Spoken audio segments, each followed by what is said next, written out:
दोस्तों,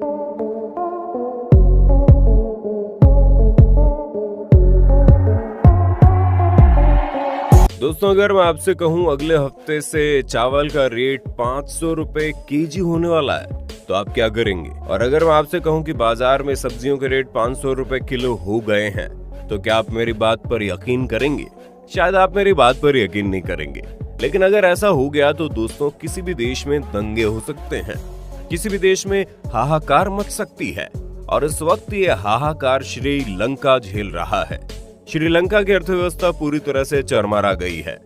सरकार के पास केवल 1 महीने का राशन पानी बचा है। लोग घरों से बाहर लाइन लगाकर सब्जियां खरीदने में लगे हुए हैं।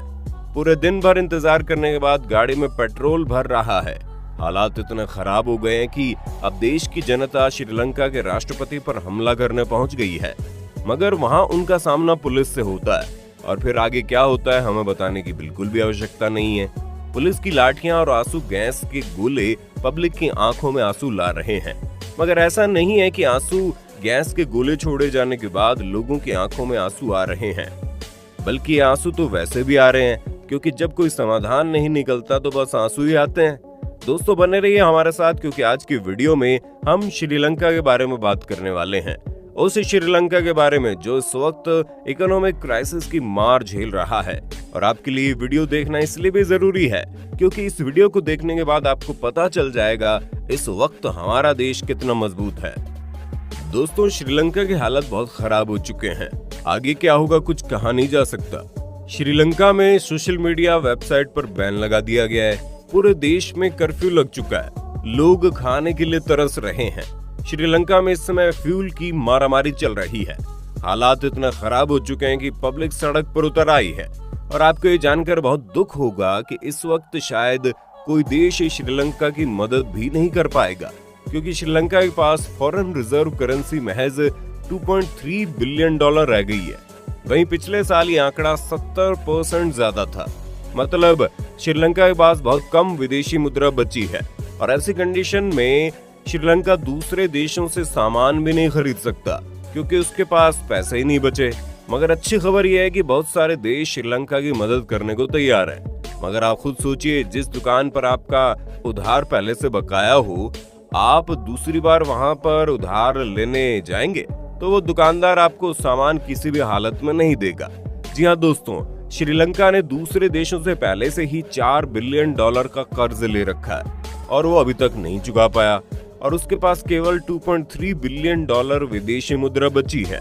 ऐसे में आप समझ सकते हैं कि श्रीलंका पूरी तरह से कर्ज में डूबा हुआ है। दोस्तों, हम आपको बता दें, हमारा पड़ोसी मुल्क श्रीलंका डेली लाइफ में इस्तेमाल होने वाली चीजें जैसे अनाज, दवाइयां, शुगर आदि विदेशों से खरीदता है। और इसलिए शायद आज यहाँ पर इमरजेंसी जैसे हालात बन गए हैं। तो दोस्तों, हम बहुत खुशकिस्मत हैं क्योंकि हमारी जरूरत की लगभग सारी चीजें भारत देश में मिल जाती है। हमारे देश में गन्ने का अच्छा खासा उत्पादन होता है, इसलिए शक्कर की जरूरत हम लोग खुद पूरी कर लेते हैं। हमारे देश में अनाज और गेहूं भी बहुत ज्यादा है, इसलिए हमारा देश रोजी रोटी के लिए किसी दूसरे मुल्क पर निर्भर नहीं है। हालांकि इंडिया में बहुत सारी चीजें ऐसी हैं जो अलग अलग राज्यों में होती है और उन्हें एक राज्य से दूसरे राज्य में भेज दिया जाता है। खैर, दाना पानी कहीं पर भी मिले, आखिर मिट्टी तो अपनी है। वहीं दूसरी तरफ अगर श्रीलंका की बात करें तो श्रीलंका इन बेसिक सी चीजों के लिए दूसरे देशों पर निर्भर है, क्योंकि अब श्रीलंका के पास विदेशी मुद्रा नहीं है। ऐसे में श्रीलंका की सरकार दूसरे देशों से सामान नहीं खरीद पा रही और इसलिए देश में इन चीजों की शॉर्टेज हो रही है और महंगाई आसमान की तरफ बढ़ रही है। दूध, शक्कर से लेकर पेट्रोल डीजल के दाम भी 25% तक बढ़ चुके हैं। हाल ही में श्रीलंका के एक एक्टिविस्ट ने अपना नाम न बताने की शर्त पर द इंडियन एक्सप्रेस को एक इंटरव्यू दिया और उसने बताया कि यहाँ पर चावल 290 रुपए किलो बिक रहे हैं और अगले हफ्ते तक शायद इनका रेट 500 रुपए किलो हो जाएगा। और इसका सीधा असर आम जनता पर हो रहा है।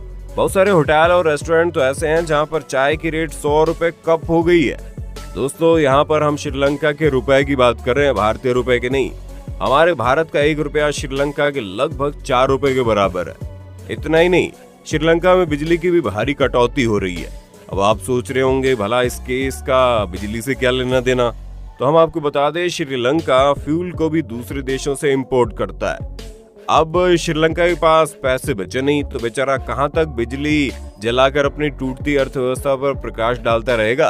इसलिए उन्होंने सोचा अंधेरा ही सही, और इसलिए पूरे 40 घंटे में केवल 4 घंटे ही बिजली आ रही है ताकि लोग अपनी बेसिक जरूरतें पूरी कर पाएं। और अब हम जो आपको बताने वाले हैं, इसे सुनकर आप भी समझ जाएंगे कि हालात कितने बदतर हो चुके हैं। वहां की सरकार ने साफ साफ कहा है कि सड़कों पर चलने वाली स्ट्रीट लाइट को बंद कर दिया जाए ताकि कुछ बिजली को बचाया जा सके। दोस्तों, इस सोचकर बड़ा दुख हो रहा है कि जैसे श्रीलंका की क्रिकेट की टीम कभी दुनिया पर राज किया करती थी, जिस मलंगा की गेंदों से अच्छे अच्छे बल्लेबाजों को दिन में तारे नजर आते थे, आज उसी देश के तारे गर्दिश में चल रहे हैं। दोस्तों, गैस सिलेंडर हर घर की सबसे पहली जरूरत होती है और श्रीलंका में रसोई गैस के दाम 1200 रुपए तक बढ़ चुके हैं। और अब हालात ऐसे हैं कि बहुत सारे श्रीलंकाई लोग देश छोड़कर भाग रहे हैं। कुछ दिनों पहले ही लगभग 10 श्रीलंकाई लोग समुद्र के रास्ते इंडिया आ चुके हैं, जहां इंडियन कोस्ट गार्ड ने उन्हें अपनी हिरासत में ले लिया और उन्हें खाना पानी भी दिया। और अब अंदाजा लगाया जा रहा है कि आने वाले दिनों में बहुत सारे श्रीलंकाई लोग समुद्र के रास्ते तमिलनाडु आ सकते हैं। और इसीलिए शायद तमिलनाडु के मुख्यमंत्री ने प्रधानमंत्री नरेंद्र मोदी से बातचीत भी की है ताकि श्रीलंका से आने वाले लोगों को हैंडल किया जा सके और काफी हद तक उनकी मदद की जा सके। अब आप तो जानते हैं अपना भारत देश बहुत दयालु है, इसलिए प्रधानमंत्री नरेंद्र मोदी ने तमिलनाडु के सीएम को इस बात की इजाजत दे दी है कि श्रीलंका से आने वाले लोगों को तमिलनाडु में आने की परमिशन दे दी जाए। दोस्तों, अभी तक हमने श्रीलंका के मौजूदा हालात पर बात की, लेकिन अब जानेंगे आखिर ऐसा क्या हुआ जिसके कारण आज श्रीलंका को इतने बुरे दिन देखने पड़ रहे हैं। आखिर एक हंसता खेलता देश अचानक इमरजेंसी जैसे हालात तक कैसे पहुंच गया। दोस्तों, उससे पहले हम आपको बता दें कि 2018 में श्रीलंका सबसे बड़ा टूरिस्ट प्लेस हुआ करता था। 2018 में श्रीलंका के अंदर करीब 2.3 मिलियन विदेशी टूरिस्ट आए थे, जो अपने आप में रिकॉर्ड है। और श्रीलंका की जीडीपी का 12 से 13% हिस्सा टूरिज्म से ही कवर होता है। लेकिन फिर 2019 में कुछ ऐसा हुआ जिसने पूरे के पूरे श्रीलंका को हिलाकर रख दिया। 2019 अप्रैल में श्रीलंका के अंदर कई बम धमाके किए गए और इन धमाकों में बड़े बड़े टूरिस्ट होटल्स को टारगेट बनाया गया। इस आतंकी घटना में हजारों लोग मारे गए और सबसे बड़ी बात यह कि इन बम धमाकों में 45 विदेशी टूरिस्ट भी मारे गए। और इस घटना के बाद दुनिया के लोग श्रीलंका के अंदर जाने से डरने लगे और श्रीलंका की 12 से 13% इकोनॉमी ठप हो गई। लेकिन अब आप सोच रहे होंगे इतनी इकोनॉमी कम हो जाने से भला इतने बुरे हालात कैसे बन सकते हैं। आप बिल्कुल सही सोच रहे हैं, इसके पीछे और भी कई सारे कारण हैं जो हम आपको आगे बताने वाले हैं। 2019 में राजपक्षे सरकार में आए और उन्होंने टैक्स को आधा कर दिया। सरकार का मानना था कि टैक्स आधा करने से लोग चीजों में ज्यादा स्पेंड करेंगे और पैसा खुलकर बाजार में आएगा। खैर, उनका ये गणित बिल्कुल सही था, लेकिन कोई नहीं जानता था कि कोरोना आगे इंतजार कर रहा है और 2020 में कोरोना वायरस अपने पांव पसार चुका था और सारा बाजार ठप हो गया। लोग घरों से बाहर ही नहीं निकल पाए। फिर ऐसे में खरीदारी तो दूर की बात है और सरकार के पास पहले से ही आधा टैक्स आने लगा। दोस्तों, इसके अलावा कहा जाता है चाइना का इसमें बहुत बड़ा रोल हो सकता है। दरअसल 2010 में श्रीलंका ने एक इंटरनेशनल पोर्ट बनाया था, जिसके लिए उसने चाइना से $1.3 बिलियन का कर्ज लिया था। बाद में यही इंटरनेशनल पोर्ट बहुत अधिक घाटे में जाने लगा और सरकार को इससे भारी नुकसान हुआ और इसीलिए सरकार ने उसको प्राइवेट करने का फैसला लिया। और आपको ये जानकर बड़ा आश्चर्य होगा, इस इंटरनेशनल पोर्ट का 70% हिस्सा एक चाइनीज कंपनी ने खरीद लिया है। इसके लिए श्रीलंका की सरकार को $1.2 बिलियन दिए गए। हालांकि देश के बहुत सारे लोगों ने इसका विरोध किया। उनका मानना था कि अपने देश की कंपनी को दूसरे हाथों में बेचना गलत है। दोस्तों, हाल ही में श्रीलंका के रुपए की वैल्यू बहुत अधिक गिर गई है। एक महीने पहले $1 200 श्रीलंकाई रुपए के बराबर हुआ करता था, लेकिन आज पूरे एक महीने बाद $1 300 रुपए श्रीलंका के बराबर हो गया।